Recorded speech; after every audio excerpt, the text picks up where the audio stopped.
میرے عزیزوں، رمضان کی بہاریں آ چکی ہیں۔ کسی مہمان کے انتظار کرتے کرتے جب وہ گھر آ جاتا ہے تو خوشیاں دوبالا ہو جاتی ہیں۔ یہ اللہ تعالیٰ کا کتنا بڑا کرم و احسان ہے کہ رجب سے ہم دعا کرتے رہتے ہیں کہ اے اللہ رجب و شعبان میں برکت دے دے اور رمضان تک ہماری زندگی کو پہنچا دے، اور رب تعالیٰ نے آپ سب کی سن لیا اور رمضان آپ سب کو دے دیا۔ ورنہ آج بھی کچھ لوگوں کی موت ہوئی ہے، آج کے دن بھی کئی لوگوں کی موت ہوئی ہے، چاند دکھنے سے پہلے بھی کچھ لوگ قبرستان جا چکے ہیں۔ وجہ یہ ہے کہ وہ رجب بھی پا لیے، شعبان بھی پا لیے، مگر ان کی زندگی میں اس سال کا رمضان نہیں لکھا ہوا تھا، اور جسے رمضان مل گیا اللہ کا ایک اور احسان اس کے ساتھ۔ لہذا اے سنی مسلمانوں، اس کی قدر کرو، اسے ہلکے میں نہ لو۔ رمضان مبارک جیسی آ جاتا ہے تو اللہ تعالیٰ سب رزق کے دروازے کھول دیتا ہے، اور تمہارے لیے اتنے انتظامات اس نے کر رکھے ہیں کہ شیاطین چھیڑ چھاڑ کے لیے تمہارے ساتھ نہ رہیں، ان کو بند کر دیا گیا کہ تم خالص اللہ کی عبادت کرتے رہو، کوئی شیطان تمہیں پریشان نہ کرے۔ اسی لیے تو قید کر کے رکھا گیا شیطانوں کو، جب تک عید کا چاند نظر نہیں آئے گا کوئی شیطان نہیں اترے گا۔ میرے عزیزوں، اللہ تعالیٰ نے تمہارے لیے انتظامات اتنے کیے، یہاں تک کہ حدیث رسول ہے، میرے آقا فرماتے ہیں قیامت کے دن رمضان اور قرآن جس کی حمایت میں کھڑے ہو گئے اس سے جنت میں جانا واجب ہو جائے گا، جس کی یہ شفاعت کر دیں رمضان اور قرآن۔ اور ساتھ میں میرے آقا صلی اللہ علیہ وسلم نے یہ بھی فرمایا، یاد رکھو رمضان اور قرآن جس کے خلاف کھڑے ہو گئے تو پھر اس کو دوزخ میں جانا واجب ہو جائے گا۔ اللہم اجعل القرآن حجتا لنا لا حجتا علینا، اے اللہ قرآن کو ہمارے لیے سفارشی بنا، مددگار بنا، ہمارے خلاف مقدمہ کرنے والا نہ بنا۔ آج رمضان المبارک کی جو خصوصیات ہے وہ تراویح کی شکل میں ہمیں ملی ہے۔ بہت سارے لوگوں کو ایسا لگتا ہے کہ 20 رکعت ہے، لمبی ہے، کون پڑھے گا، پھر پڑھ لیں گے، پھر دیکھ لیں گے۔ جس کے اندر یہ سستی اور کاہلی آئی، یہ علامت میں بتا رہا ہوں آپ کو، علامت حدیث رسول ہے، نماز صرف منافق پر بھاری ہوتی ہے، مومن پر نہیں۔ مومن ہوگا تو نماز میں لذتیں محسوس کرے گا، منافق ہوگا تو اس کے لیے نماز اور بھاری ہوگی۔ ارے امام صاحب اتنی لمبی قرات کرتے ہیں، کھڑے ہیں تو کھڑے ہو گئے، رکوع میں جا ہی نہیں رہے، یہ کس کو بھاری لگتی ہے؟ جس کے اندر نفاق ہو۔ وَإِنَّهَا لَكَبِيرَةٌ إِلَّا عَلَى الْخَاشِعِينَ، آج ہم نے تلاوت بھی کیا اس آیت کو پہلے پارے میں۔ رب تعالیٰ فرماتا ہے یہ اللہ سے خوف کرنے والوں کے لیے نماز بھاری ہو ہی نہیں سکتی، منافقین کے لیے یہ بھاری ہے۔ قرآن میں ان کی صفت بیان کیا اللہ تعالیٰ نے۔ منافقین جب نماز کے لیے کھڑے بھی ہوتے ہیں، یراؤن الناس، لوگوں کو دکھانے کے لیے کھڑے ہوتے ہیں، اور لوگوں کو دکھانے کے لیے کھڑے ہوتے ہیں، ان کا ایمان نہیں ہوتا کہ اس نماز سے کچھ ملے گا۔ اس لیے اپنی کیٹیگری چیک کرنے کا بھی یہ مہینہ ہے کہ ہم ایمان والوں میں سے ہے کہ منافقین میں سے، کیٹیگری چیک ہو جاتی ہے۔ اس لیے ان کی اس رمضان کی صفوں کو خالی ہرگز ہونے نہ دینا، ورنہ نفاق کا دھبا لگ جائے گا۔ آج دنیا کو ایک بات میں آپ کو بتا دوں، کسی بم سے، میزائل سے، پیٹرول سے اتنا خوف نہیں لگتا جتنا ایک عالم ربانی کی زبان سے ڈر لگتا۔ وجہ یہ ہے کہ دنیا کو پتا ہے کہ سارے بم اتنا کام نہیں کرتے جتنا ایک عالم کی زبان کام کرتی۔ ہاں، میں یہ زبان اس لیے کہ اللہ تعالیٰ ان زبانوں سے امتوں کے دل میں انقلاب پیدا کرتا ہے۔ اللہ تبارک و تعالیٰ ہمیشہ وہ برکت ہمیں عطا فرمائے۔ آج قرآن کی جو تلاوت ہم نے کی ہے وہ سورہ بقرہ، سورہ فاتحہ کے بعد پہلی سورہ قرآن میں سورہ بقرہ ہے۔ سورہ بقرہ سب سے بڑی سورہ ہے قرآن پاک، تقریباً 2.5 پارے پر مشتمل ہے، 280 کے قریب آیات ہیں، اور سورہ بقرہ کی بڑی برکتیں بھی ہیں۔ ایک روایت میں ملتا ہے کہ پورے قرآن کا جو کچھ بھی مضمون ہے اللہ نے وہ سب سورہ بقرہ میں بیان کر دیا۔ پورے قرآن میں جو کچھ بھی ہے وہ سورہ بقرہ میں، اور جو سورہ بقرہ میں ہے وہ سورہ فاتحہ میں، پورا سورہ فاتحہ میں۔ اور اسی کو مولا کائنات علی مرتضیٰ نے فرمایا کہ اگر میں سورہ فاتحہ کی تفسیر لکھنے بیٹھ جاؤں تو 70 اونٹوں کو بوجھل کر سکتا ہوں۔ کیوں؟ اس لیے کہ سورہ فاتحہ ہی قرآن کا نچوڑ ہے، قرآن کا خلاصہ ہے۔ بہت ساری آیتیں ہیں تفسیر بیان کرنے کے لیے، وقت اتنا نہیں ہوتا، مختصر سی چند چیزیں آپ کے سامنے رکھتے ہیں۔ ایک اہم آیت اس میں آئی، میں تفسیر سننے کے پہلے آداب بھی بتا دوں، قرآن پڑھنے کے بھی آداب اور تفسیر سننے کے بھی آداب۔ ظاہر سی بات ہے کچھ آداب وہ ہیں جو ظاہر سے تعلق رکھتے ہیں، وضو سے ہونا چاہیے نماز قرآن پڑھنے کے لیے، لا یمسہ الا المطہرون، اس کو صرف اور صرف پاکیزہ لوگ چھوئیں گے۔ کس کو؟ قرآن پاک۔ تلاوت کرنے کے لیے وضو شرط ہے یا نہیں؟ چھونے کے لیے سب کو پتا ہے۔ ادب یہی ہے، ظاہری ادب یہ ہے کہ پاک رہے، جنوبی نہ رہے، حیض و نفاس والی عورت نہ رہے۔ قرآن پاک کے لیے یہ ظاہری آداب ہوئے، کچھ باطنی آداب بھی ہیں۔ قرآن پڑھنے کے لیے کچھ باطنی آداب بھی ہیں۔ تم 10 بار نہا لو، 10 بار وضو کر لو، قرآن کو ظاہری آداب کے اعتبار سے چھو تو سکتے ہو، باطنی آداب میں سب سے پہلی شرط یہ ہے قرآن پڑھنا ہو یا سننا ہو تو عشق مصطفیٰ ہونا چاہیے۔ ہاں، بغیر حب مصطفیٰ کے اگر قرآن پڑھے گا تو پھر گمراہی کی طرف بھی جا سکتا ہے۔ قرآن تو قرآن ہے۔ حدیث رسول کے بارے میں کہا گیا، بخاری شریف کے بارے میں، کہ بے عشق مصطفیٰ پڑھتے ہیں جو بخاری، سنا ہے نا آپ نے؟ بے عشق مصطفیٰ جو پڑھتے ہیں بخاری، آتا ہے بخار ان کو، آتی نہیں بخاری۔ بخار آ جائے گا لیکن بخاری نہیں آئی۔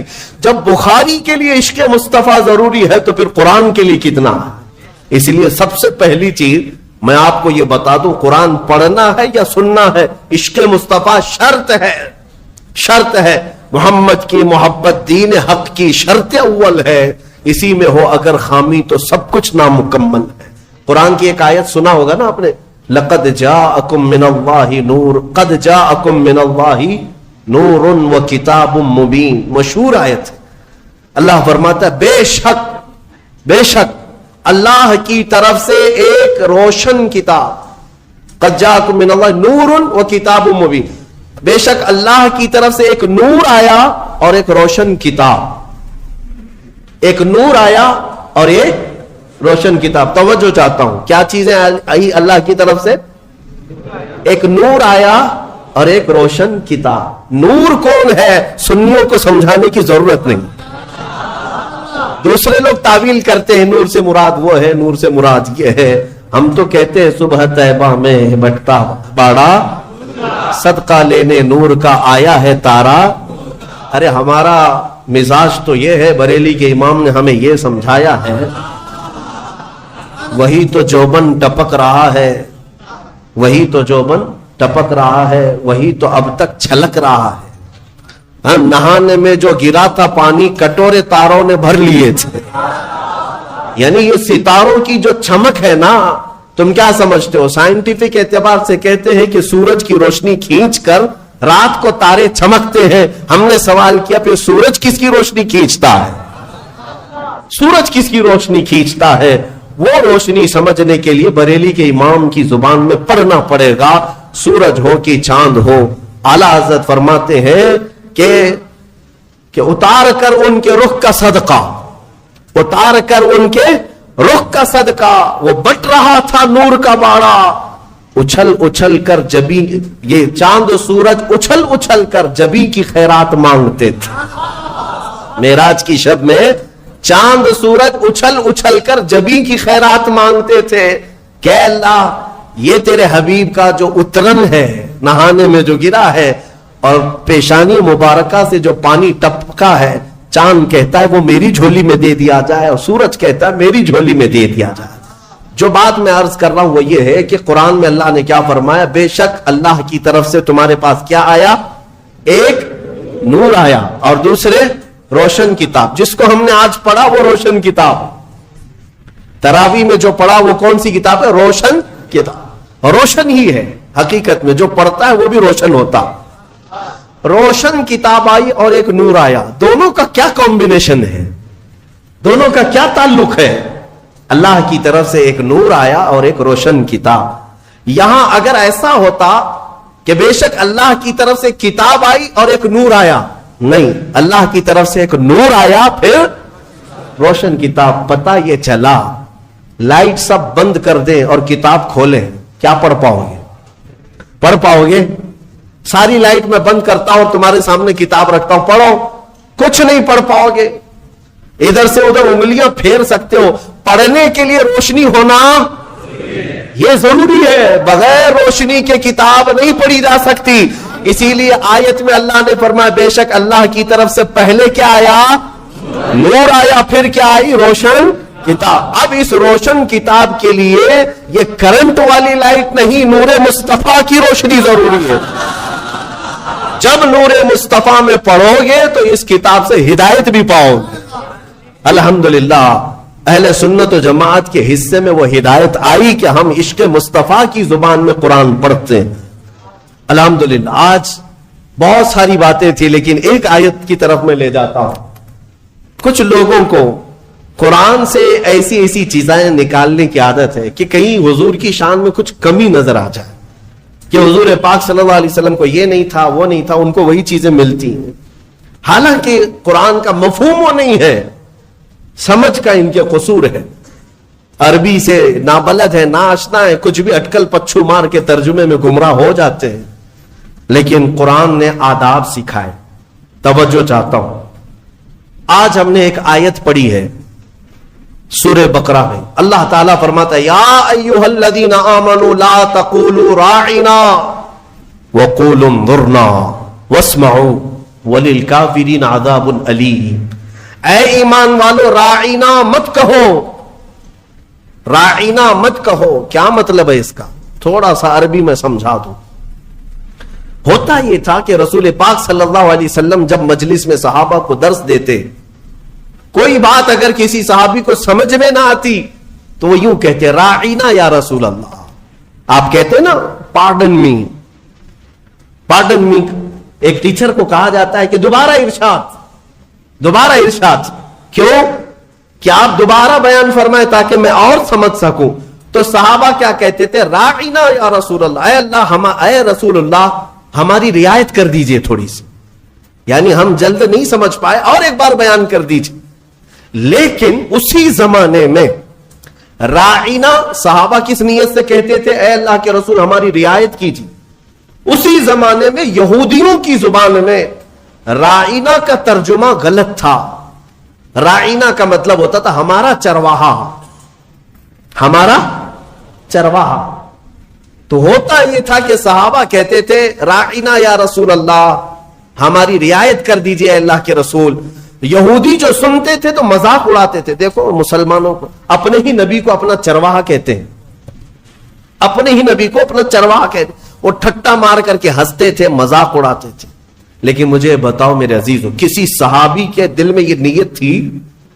ان کے خواب و خیال میں بھی یہ گمان نہیں کہ ہم حضور کے بارے میں ایسا سوچیں. لیکن وہ اپنی زبان میں کہہ رہے تھے. لیکن دیکھیں قانون خداوندی کو، اللہ نے اس لفظ کو بھی منع کر دیا جس کا معنی کسی بھی زبان میں الگ آ سکتا ہو. وہ جملہ میرے نبی کی شان میں بولا ہی نہ جائے، بولا ہی نہ جائے.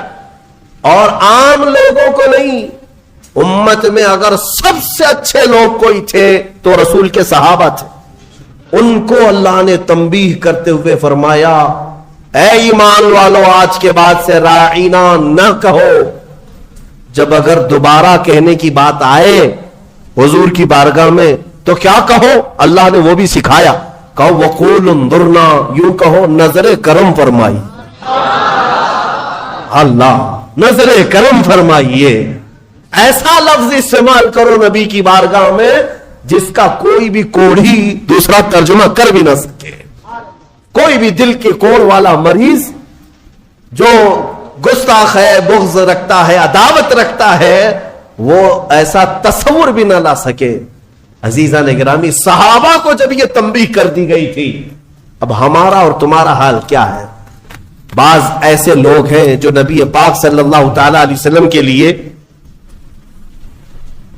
حضور پاک صلی اللہ تعالی علیہ وسلم کے لیے الفاظ کی ہیرا پھیری کے ساتھ وہ شان رسالت میں تنقیص کرنے کو اور گستاخی کرنے کو یہ سمجھتے ہیں کہ ہم بہت پڑھے لکھے لوگ ہیں، ہم بہت ایجوکیٹڈ لوگ ہیں۔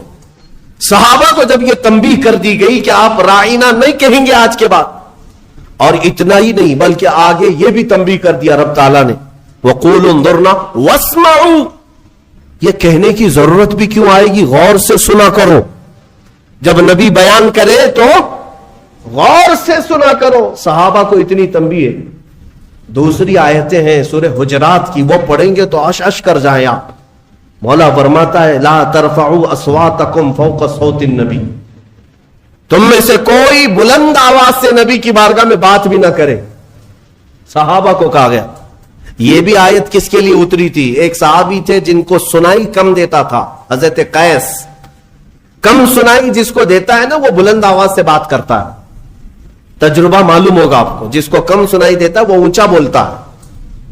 اس صحابی کی عادت تھی، وہ زور سے کہتے تھے یا رسول اللہ آپ نے کیا کہا؟ مولا کو یہ بھی پسند نہیں تھا، عتاب نازل فرمایا کہ اگر تم نے بلند آواز سے بات کی میرے نبی کے دربار میں، جتنے اعمال تھے اب کے سب ضائع ہو گئے، سب ختم ہو گئے۔ ان تحبط اعمالکم وانتم لا تشعرون، تمہیں گمان بھی نہیں ہوگا، تمہیں پتہ بھی نہیں چلے گا، سارے اعمال ضائع کر دیے جائیں گے۔ اور ایک ادب میں بتاؤں، میرے گھر میں اگر میں آرام کر رہا ہوں، آپ آئیں گے بلانے کے لیے، کیا کریں گے؟ گھر کے باہر سے بیل ہوگی بجائیں گے، دروازے کو دستک دیں گے، یا میرے نام سے پکاریں گے، ہے کیا اندر سو رہے ہیں، کیا کر رہے ہیں؟ پکاریں گے نا، یہی تو ہے طریقے، یہی ہے پکارنے کے۔ لیکن بارگاہ رسول کے آداب بھی قرآن میں آئے ہیں۔ صحابہ جب گھر پر جائیں رسول کے، کیا کریں؟ وہ اللہ کے رسول کے گھر کے باہر جانا ہو، دستک دیں، پکاریں، کیا کریں؟ اللہ تعالیٰ فرماتا ہے ان الذین ینادونک من وراء الحجرات اکثرهم لا یعقلون۔ اللہ رب فرماتا ہے وہ لوگ بے شک جو نبی کے حجرے کے باہر کھڑے ہو کر کے نبی کو پکارتے ہیں، ان میں سے اکثر لوگ عقل والے نہیں ہیں۔ جو پکارتے ہیں اس میں اکثر لوگ عقل والے نہیں ہیں۔ ارے اندر والے کو بلانے کے لیے کیا کہنا پڑے گا؟ کیا کہنا پڑے گا؟ پکارنا تو یہ ہے۔ لیکن مولا فرما رہا ہے وہ عقل والے لوگ نہیں ہیں جو حجرے کے باہر کھڑے ہو کر کے حضور کو پکار رہے ہیں۔ تو پھر کیا ہے؟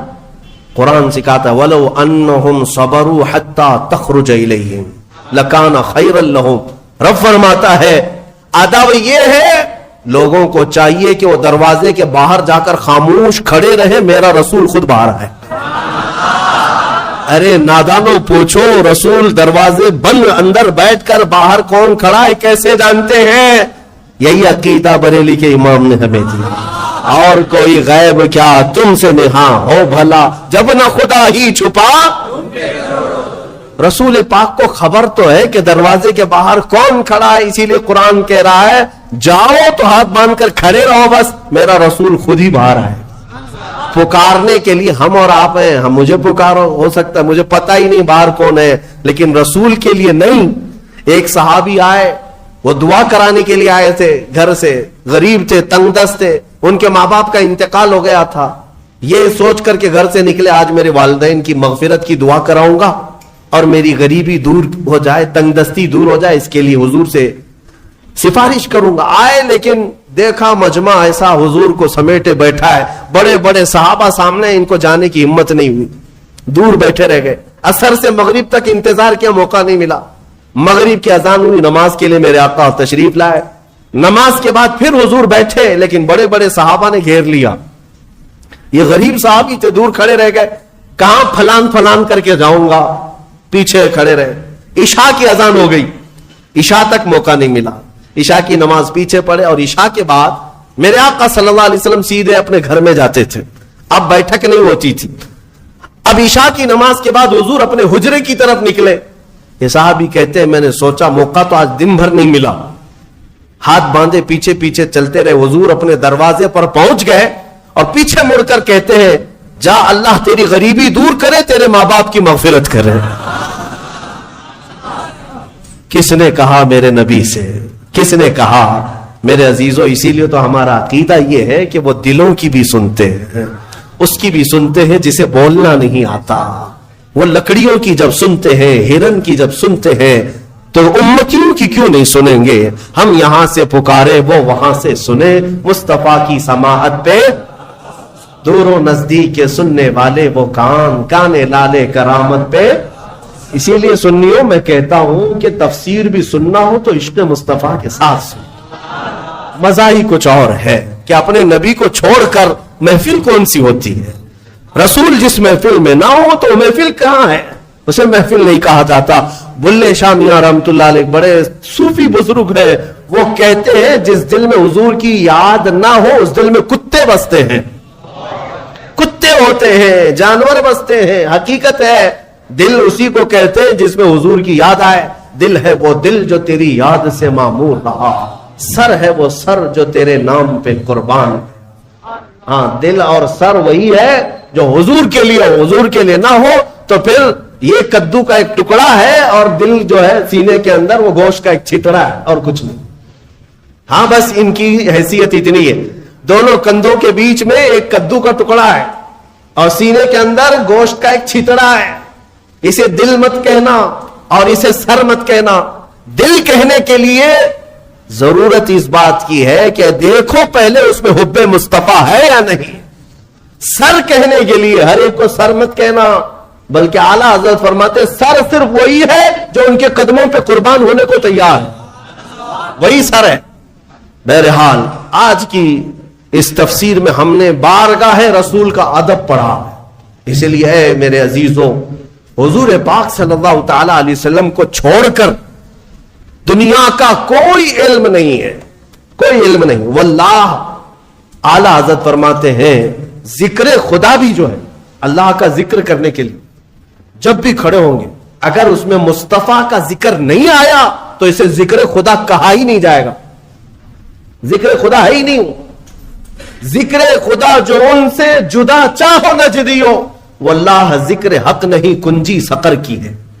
فرماتے ہیں یہ جہنم کی چابی ہے، حضور کا ذکر چھوڑ کر کے اگر تم کہتے ہو بخدا خدا کا یہی ہے در، نہیں اور کوئی مفر مقر۔ اس کو میں سمجھاؤں آپ کو۔ اعلیٰ حضرت فرماتے ہیں مفر کا مطلب ہوتا ہے بھاگنے کی جگہ، اور مقر کہتے ہیں ٹھہرنے کی جگہ۔ حضور کو اگر چھوڑو گے تو نہ بھاگنے کی جگہ ہے نہ ٹھہرنے کی جگہ، ہبلی میں نہیں پوری دنیا میں۔ ہاں، نہ بھاگنے کی جگہ ملے گی نہ ٹھہرنے کی جگہ ملے گی حضور کو اگر چھوڑو گے۔ اگر کوئی یہ سمجھتا ہے نا ہمارے پاس جگہ ہے ہمارے پاس کس کے، ہاں پی ایم کے چرنوں میں ہے، سی ایم کے چرنوں میں ہے ہمارے پاس جگہ، تو جتنے دن راج کرنا ہو 4 دن کی چاندنی ہے۔ پھر دیکھنا ایک وقت آئے گا جب تمہاری روح قبض ہوگی، سامنا میرے مصطفیٰ کا کرنا ہوگا، اور پھر ملائکہ تمہیں بتائیں گے، اور قیامت کا دن تو یہ حساب کا ہوگا۔ دیکھنی ہے حشر میں عزت رسول اللہ، وہاں کسی کی نہیں چلنے والی، کسی کی نہیں ہے، خلیل اللہ کو بھی حاجت رسول اللہ۔ عزیزان گرامی وقار، بخدا خدا کا یہی ہے در، نہیں اور کوئی مفر مقر، جو وہاں سے ہو یہی آ کے ہو، جو یہاں نہیں تو وہاں نہیں۔ تفسیر قرآن کے لیے بھی حضور پاک صلی اللہ تعالی علیہ وسلم کی محبت شرط ہے، شرط ہے۔ حضور کو چھوڑ کر ایک ابھی سوشل میڈیا میں گمراہی پھیلانے والے کئی ایسے موسمی کیڑے آتے رہتے ہیں، اور آج مجھے جوانوں کو بتانا اس لیے بھی ضروری ہے کہ یہ اپنا آدھا دین جو ہے سوشل میڈیا پر ہی سمجھ بیٹھے۔ ہاں، ان کا سب سے بڑا استاد تو علامہ گوگل ہے۔ مولانا گوگل سے پوچھیں گے، نام بھی اسی سے پوچھیں گے، مسئلے بھی اسی سے پوچھیں گے، اور گوگل صاحب سب بتا دیتے ہیں۔ تو جس کا استاد گوگل ہے وہ سنے، وہ سنے۔ ہر چیز اس میں جو آ جاتی ہے وہ صحیح نہیں ہوتی۔ ہاں، شہد دکھائے زہر پلائے، قاتل ڈائن شوہر کش، اس مردار پہ کیا للچانا دنیا دیکھی بھاجی۔ اعلیٰ حضرت نے اس کی بہت پہلے تشریح کر دی تھی، یہ وہ دنیا ہے جو تمہیں شہد دکھاتی ہے اور زہر پلاتی ہے۔ کچھ لوگ ایسے آئے ہوئے ہیں اس میں۔ ایک شخص آیا، وہ کہتا ہے کہ صرف قرآن، اس میں کسی حدیث کی ضرورت نہیں، حدیث لینا ہی نہیں ہے، نہ بخاری، نہ مسلم، نہ ترمذی، نہ ابو داؤد، نہ نسائی، نہ ابن ماجہ، نہ مشکات، کوئی حدیث نہیں چاہیے، قرآن ہی چاہیے، صرف قرآن۔ قرآن سے ہمیں یہ خبر ملی، کچھ نوجوان اس میں بہکتے چلے گئے، ہاں قرآن ہی تو سب کچھ ہے اس کے اندر، جب اللہ نے فرمایا سارا بیان ہم نے قرآن میں اتار دیا ہے، کوئی خشکی تری چھوڑا ہی نہیں، سب کچھ قرآن میں ہے، تو پھر حدیث کی کیا ضرورت؟ وہ شک ڈالتے ہیں۔ ارے ظالم، تو یہ تو بتا یہ قرآن اترا کس پہ ہے؟ یہ قرآن کہاں سے آیا؟ کون بتایا یہ آیت ایسی ہے؟ حضور کو چھوڑے گا تو ایک آیت بھی تجھے نہیں ملے گی۔ قرآن کس نے سنایا؟ ارے حضور پر وہی اترتی تھی، حضور سنائے صحابہ کو تو قرآن لکھا گیا۔ اگر حضور بیان نہ کرتے تو کیا قرآن آتا؟ آج نبی پاک کو چھوڑ کر کچھ لوگ یہ کہتے ہیں کہ کسی حدیث کی ضرورت نہیں، صرف قرآن، صرف قرآن۔ اے میرے عزیزوں، اس طرح کی گمراہیوں سے اپنے آپ کو بچا لو۔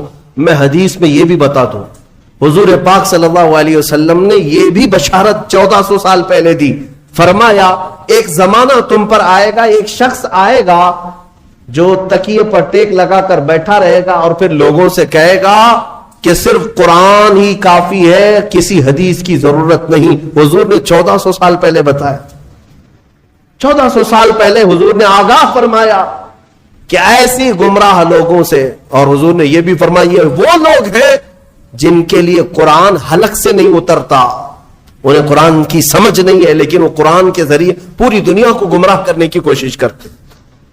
اے میرے عزیزوں، قرآن کو صرف گوگل سے نہیں، صرف فیس بک سے نہیں، بلکہ علماء صالحین باعمل عاشقان مصطفیٰ سے پڑھا کرو، تو پھر تمہیں ہر آیت کا مفہوم بھی سمجھ میں آ جائے، ورنہ ادھر کا ادھر مارتے رہ جاؤ گے۔ میں آپ کو بتاؤں ایک مثال، اللہ نے اپنے رسول سے فرمایا وَوَجَدَكَ ضَالًّا فَهَدَى، سورہ والضحیٰ میں اللہ نے فرمایا وَوَجَدَكَ ضَالًّا فَهَدَى۔ ضال کا مطلب عربی میں گمراہ، بھٹکا ہوا ہے، ایک معنی یہ ہے۔ ایک خصوصیت ہے عربی کی، ایک ورڈ کے کئی معنی آتے ہیں، کئی معنی آتے ہیں، عربی کی خصوصیت ہے۔ کچھ الفاظ تو ایسے ہیں جن میں ایک ورڈ ہے 70 معنی ہیں، الگ الگ معنی نکلتے ہیں۔ یا عقل والا دیکھ کر کے ترجمہ کرے گا یہاں کیا مراد ہے۔ فار ایگزامپل العین، یہ عربی کا ایک ورڈ ہے جو آنکھ کو بھی کہتے ہیں، گھٹنے کو بھی عین کہتے ہیں، سورج کو بھی عین کہتے ہیں، پانی سے جو چشمہ نکلتا ہے نا سوتا، اسے بھی عین کہتے ہیں، اور پوری ذات کو بھی عین کہتے ہیں۔ کتنے معنی ہو گئے؟ سب ڈیفرنٹ ہیں۔ آنکھ کو بھی عین، گھٹنے کو بھی عین، سورج کو بھی عین، پانی کے چشمے کو بھی عین، ذات انسان کو بھی عین۔ تو اب اگر کہیں یہ کہہ دے کسی نے یہ کہہ دیا کہ میری عین سے پانی آ رہا تھا، تو ترجمہ کرنے والا ہے کہ ہاں مولانا کے گھٹنے سے پانی آ رہا تھا، ہاں، یا ترجمہ یہ کرو شاید مولانا کے سورج سے پانی آ رہا۔ ارے میاں یہاں سورج کہاں سے آ گیا؟ ہاں، عقل والا اتنا تو ترجمہ کرے گا، اگر یہ کہہ رہے میری عین سے پانی آ رہا تھا تو شاید ان کی آنکھ سے پانی آ رہا۔ سمجھ میں آیا؟ ہاں، اتنی تو سمجھ ماشاءاللہ ہمارا مجمع رکھتا ہے۔ اگر میں ایک جملہ کہہ دوں تو ترجمہ آپ خود ہی کر لیں گے۔ مثال کے طور پر اگر میں یہ کہہ دوں عربی میں کہ آج عین 6:30 بجے نکل گیا، تو آپ ترجمہ کیا کریں گے؟ مولانا کا گھٹنا 6:30 بجے نکل گیا، یہ کریں گے؟ آپ کیا کریں گے؟ سچ بتاؤ۔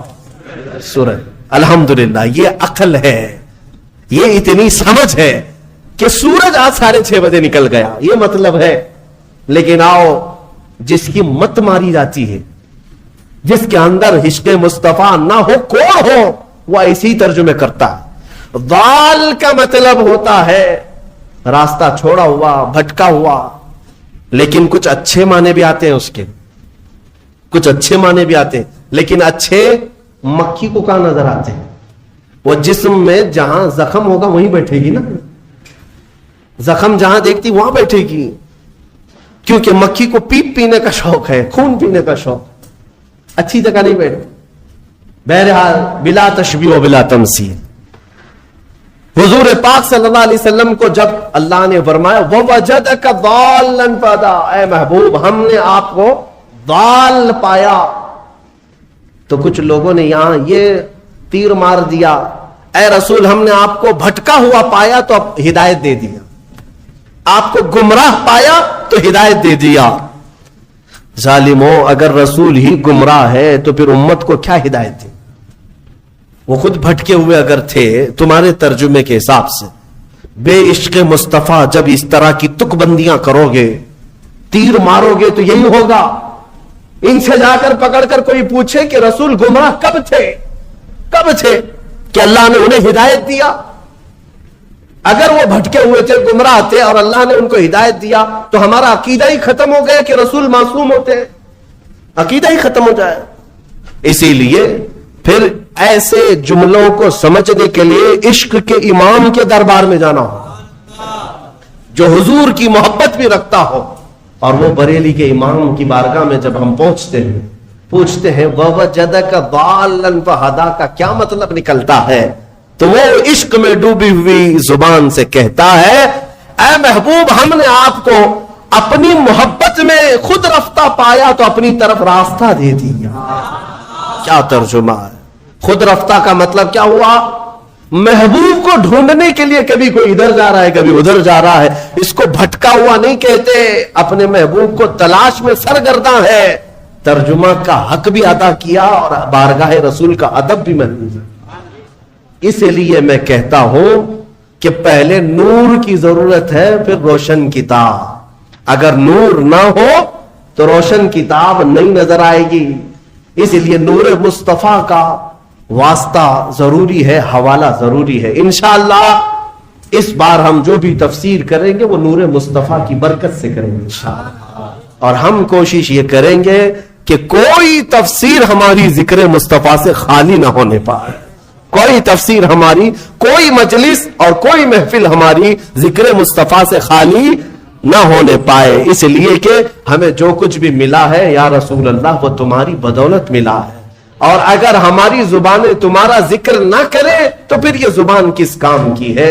دہن میں زبان تمہارے لیے، بدن میں ہے جان تمہارے لیے، یا رسول اللہ ہم آئے یہاں تمہارے لیے، اٹھے بھی وہاں جب ہم انہی کے لیے آئے ہیں تو پھر کیوں نہ ان کا ذکر کرے۔ ہم مسلمان ساتھ میں اللہ تعالیٰ کا یہ شکر بجا لاتے ہیں کہ مولا تو نے اپنے حبیب کے چاہنے والوں کی جماعت میں ہمیں بنایا ہے، ہمیں اس جماعت میں رکھا جو صبح اٹھتی ہے تو مصطفیٰ جان رحمت پہ لاکھوں سلام کہتی ہے، اور اپنا سلام نمازوں کا پھیرتی بھی ہے تو کھڑے ہو کر یا نبی سلام علیکہ کہتی ہے۔ یعنی مولا کا یہ کتنا بڑا احسان ہے کہ اس نے اپنی عبادتوں کے لیے مسجد میں بلایا، لیکن ہماری مسجدیں عبادت خداوندی کے ساتھ ساتھ مدینے کی طرف توجہ بھی دلا دیتی ہے، مدینے کی طرف رخ کرنا بھی سکھا دیتی ہے۔ وہ مسجد ہی کیا جو مدینے کا رخ نہیں دکھاتی، وہ مسجد ہی کیا جو مصطفیٰ کے چہرے کی تڑپ نہیں پیدا کرتی، دیدار کی تڑپ نہیں پیدا کرتی۔ اللہ تبارک و تعالی ہمیں کہنے سننے سے زیادہ عمل کی توفیق عطا فرمائے۔ سورہ بقرہ کی وہ تفسیر، پچھلی تفسیریں ہوں گی، آپ اس کو بھی سن لیں۔ ہم نے کافی سالوں سے جو تفسیریں کی ہیں موجود ہے، اس میں جو آیتیں آئی ہیں اجمالاً اگر میں ذکر کروں تو پہلے اللہ نے ایمان والوں کی تعریف فرمائی۔ سب سے پہلے جو شروع ہو رہا ہے یؤمنون بالغیب، وہ لوگ جو غیب پر ایمان لاتے ہیں، اللہ نے ایمان والوں کی تعریف کی۔ اس کے بعد کافروں کی مذمت کی کہ کچھ کافر ایسے ہیں جن کے دلوں پر اللہ نے مہر لگا دی، انہیں کچھ اب سمجھ میں نہیں آئے گا۔ ختم اللہ علی قلوبہم وعلی سمعہم وعلی ابصارہم غشاوہ، ان کے دلوں پر مہر لگا دی گئی، ان کی آنکھوں پر پردہ پڑا ہے، ان کے کانوں کو کچھ نہیں سنائی دے گا۔ کیا؟ حق بات نہیں نظر آئے گی، حق بات نہیں سنائی دے گی، حق بات سمجھنے کی طاقت نہیں ہوگی۔ آج بہت سارے ایسے ہیں جو اسلام کی حقانیت کو آنکھوں کے سامنے دیکھ رہے ہیں، مگر یہ ابو جہل کی اولاد ماننے کو تیار نہیں مانے گی۔ ہاں، ان کے دلوں پر اللہ نے مہر لگا رکھی ہے، یہ دشمنی میں اس قدر آگے بڑھیں گے، ان کو نماز سے چڑ ہے، اذان سے چڑ ہے، قرآن سے چڑ ہے، برقعے سے چڑ ہے، ٹوپی سے چڑ ہے، داڑھی سے چڑ ہے۔ کیوں چڑ ہے؟ دل پر جو مہر لگی ہوئی ہے، دل پر جو مہر لگی ہوئی ہے. ان کا کام کیا ہے؟ ان کو کیا کرو گے آپ؟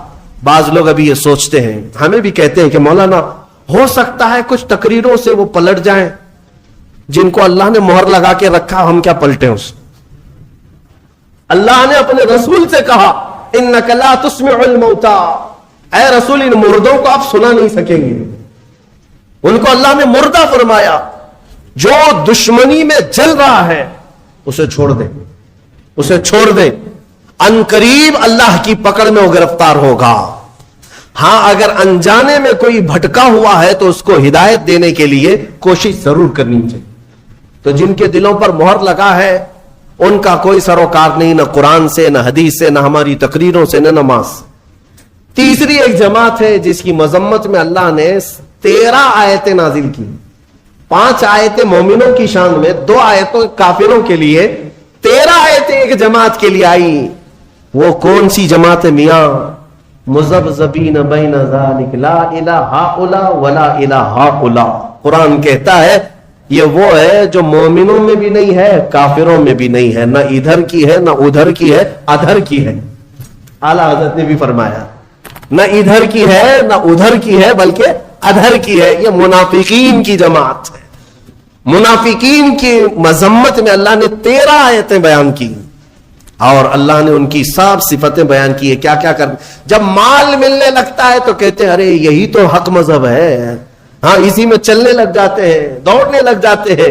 جہاں اسلام پر کوئی مصیبت آئی, کیا ہم پہلے ہی بولتے نہیں تھے یہ بہت ڈینجر راستہ ہے, یہ بہت ڈینجر راستہ ہے.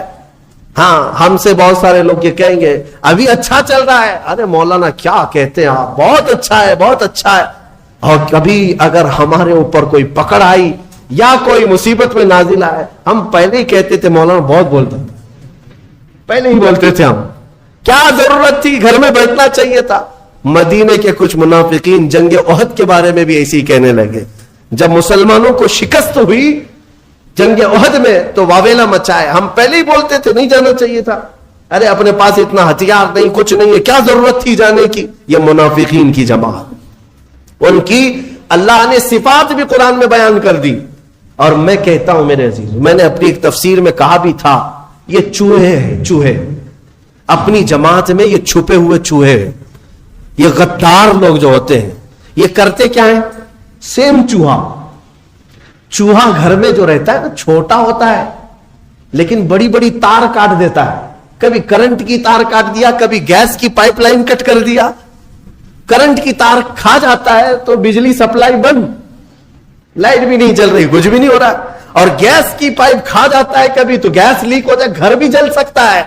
ہے تو چوہا چھوٹا لیکن تار کاٹ دیتا ہے, تار کاٹ دیتا ہے. منافق یہی ہے, گھر کے اندر رہتا ہے, مین تار کاٹتا ہے کہ مدینے سے بجلی سپلائی آ ہی نہ سکے, مدینے سے کوئی تمہارا پاور پہنچ ہی نہ سکے, تار کاٹ دو.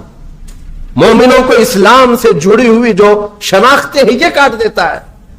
اور منافقین سے بچنے کے لیے کرنا کیا چاہیے, کیا کرو گے, کیسے پہچانو گے ان کو؟ جماعت کے اندر جو موجود ہوتے ہیں غدار منافقین, جو اپنی قوم کو بیچ آتے ہیں, ان کی داڑھی ٹوپی سفید جبے کبے پہ مت جانا, ہاں یہ کوئی علامت نہیں یہ ایمان والوں کی. منافقین جو دین کو بیچ آتے ہیں ان سے بچنے کے لیے سیم وہی تھیوری ہے. گھر میں چوہے کو بھگانے کے لیے کیا کرتے, دوا نہیں میاں, دوا مارنے سب دوا نہیں ہوتے, دوا زہریلی ہوتی ہے, آپ کو بھی اثر کر جائے گی. سمپل سی بات ہے, بلی پال لو. کیا کرتے ہیں, بلی پالتے ہیں. اور بلی کیا ہے, سارے چوہوں کو پکڑ لے گی کیا, نہیں پکڑے گی. میاؤں میاؤں کہتی ہے تو چوہے بھاگ جاتے. بلی کی آواز سے چوہے نہیں آتے. ہمارے بزرگوں نے فرمایا اسی طرح یہ چھپے ہوئے غدار اور منافقین جو چوہے ہیں تمہاری جماعت کو کاٹتے ہیں, ان سے ان کو دور بھگانے کے لیے علماء صالحین اور عاشقین کو اپنی جماعت میں رکھا کرو. ہاں محلے میں ہر آبادی میں وہ عالم برحق ہونا چاہیے جو رسول پاک کا عشق رکھتا ہے. وہ میاؤں میاؤں کرتا رہے گا, یہ چوہے بھاگتے رہے. ہاں ان سے تمہاری حفاظت ہوگی. عزیزان گرامی, منافقین کی مذمت میں اللہ نے 13 آیتیں بیان کی. اس کے بعد اس بارے میں آدم علیہ السلام کی تخلیق کا ذکر ہے، موسیٰ علیہ السلام کی امت کا ذکر ہے، اور سورہ بقرہ جس وجہ سے یہ ہوئی ہے نام اس کا، وہ پورا واقعہ موجود ہے۔ بنی اسرائیل میں ایک گائے کو ذبح کیا گیا تھا۔ اب ظاہر سی بات ہے گائے کے ذبح کی تفسیر بیان کروں گا تو کچھ لوگوں کو لگے گا کہ یہاں پر بھی آتنک والی زبان استعمال کی جا رہی ہے، ارے اس پر تو بینڈ ہے۔ بنی اسرائیل میں بینڈ نہیں تھا، بنی اسرائیل کی بات کر رہا ہوں۔ مولانا ابھی اگر یہ گائے کے ذبح کی بات کر رہے ہیں تو آپ کو معلوم ہونا چاہیے، یہ پچھلے 2 سال کی پہلے کی بات ہے، مجھے خواب و خیال میں بھی نہیں تھا۔ سورہ بقرہ کی ہم تفسیر کر رہے ہیں، کوئی صاحب کہہ رہے ہیں گائے پر تو بند ہے نا۔ ارے میاں بنی اسرائیل میں بند نہیں تھا، وہ 4000 سال پہلے کی جماعت ہے، ان کے زمانے میں، اور وہ بھی کھانے کے لیے نہیں، وہ تو حضرت موسیٰ علیہ السلام کا ایک معجزہ ظاہر کرنا تھا۔ ایک آدمی قتل ہو گیا تھا، مرڈر ہو گیا تھا، اس کو کس نے مارا یہ معلوم کرنا تھا۔ تو اللہ تعالیٰ کی حکمت ہے، اللہ نے اس قوم کو حکم دیا موسیٰ علیہ السلام کی زبان کے ذریعے سے، جاؤ ایک گائے ذبح کرو۔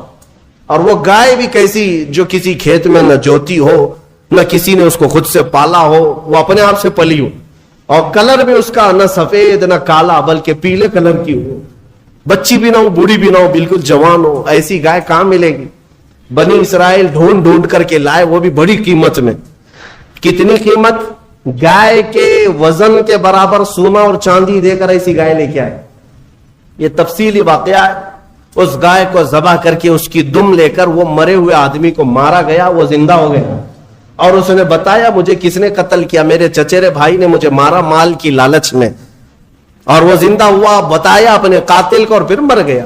بس اتنا کام تھا۔ یہ جو پورا واقعہ ہوا ہے اسی کا ذکر اس پارے میں آیا، جس کی وجہ سے اس سورے کا نام سورہ بقرہ رکھا گیا ہے۔ سورہ بقرہ، بکرا نہیں، بکرا جو ہے یہ مینڈے دمبے کو کہتے ہیں، بقرہ ہے، بکرا گائے کو کہتے ہیں۔ اللہ تبارک و تعالیٰ اس سورے کی برکتیں ہم سب کو عطا فرمائے، قرآن کو صحیح سمجھ کر پڑھنے کی توفیق عطا فرمائے، تلاوت کے آداب، تفسیر کے آداب ملحوظ رکھنے کی ہمیں توفیق عطا فرمائے۔ مولا اس رمضان کو ہم سب کے لیے برکتوں اور رحمتوں والا بنا دے، ہماری بخشش اور مغفرت کا سبب بنا دے۔